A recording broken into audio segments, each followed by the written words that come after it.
I was a musician long before I was a writer, and that was really what I always wanted to do.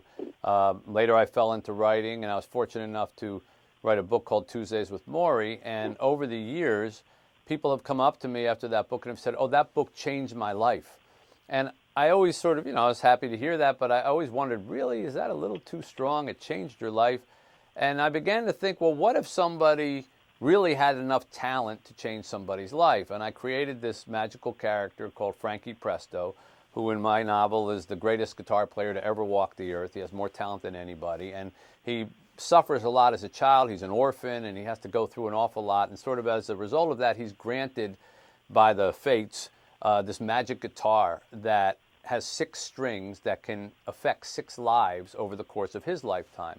And when he really changes somebody's fate with his playing, the string turns blue, and then it disappears, and you can't use it anymore. And then it goes to 5 and 4 and 3 and 2. And we sort of follow the story of him throughout the 20th century as he plays with all these real-life musical acts, and he weaves in and out of, he becomes a pop star. He does everything from playing with Elvis Presley and taking over for him one night to being with Duke Ellington to going to Woodstock. He becomes world famous, and then he disappears. And all throughout it, we see the different people who he's affected and how the strings turn blue when he changes their life.